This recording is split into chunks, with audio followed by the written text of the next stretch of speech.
आजादी का कभी शाम नहीं होने देंगे। अरे आजादी का कभी शाम नहीं होने देंगे। शहीदों की कुर्बानी कभी बदनाम नहीं होने देंगे। बची हो जो एक बूंद भी लहू की, तब तक भारत माता का आंचल नीलाम नहीं होने देंगे। भारत माता की जय! भारत माता की जय! सुना पाकिस्तान चीन ली हजनी पंगा। ए हो सुना पाकिस्तान चीन ली हजनी पंगा। सिनमे में गहाड़ दे भारत के झंडा। सिनमे में गहाड़ा भारत के झंडा। सुना पाकिस्तान चीन ली हजनी पंगा।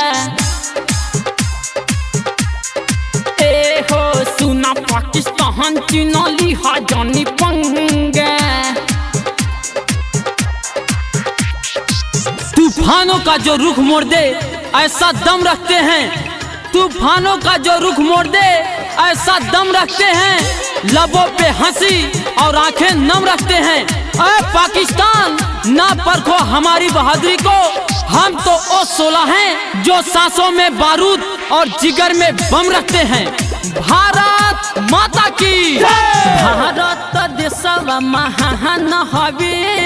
हमनी के इहे शान हवे। एकरा पर नजर जे डाली हो, ले हब करे जानी काली हो। ले हब करे जानी काली हो। भारत देशवा महान हवे। हमनी के इहे शान हवे। एकरा पर नजर जे डाली हो, ले हब करे जानी काली हो। ले हब करे जानी काली हो। हमनी के जान हवे तीन रंग के झंडा। ए हो हमनी के जान हवे तीन रंग के झंडा।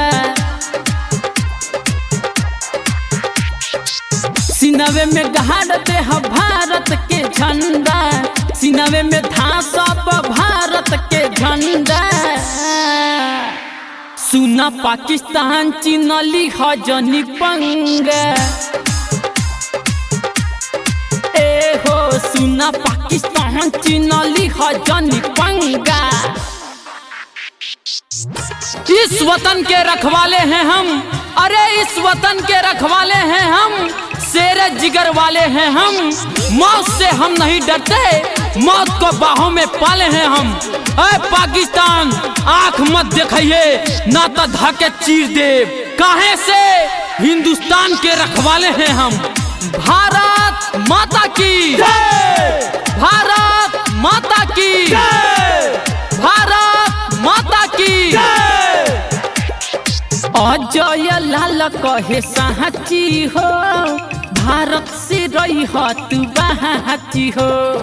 बढ़ के जे आँख देखो ही बहो, नाम निशान नाही बाची हो। नाम निशान नाही बाची हो। अजय लाल कहे साची हो। भारत से रही हो तू बाची हो। बढ़ के जे आँख देखो ही बहो, नाम निशान नाही बाची हो।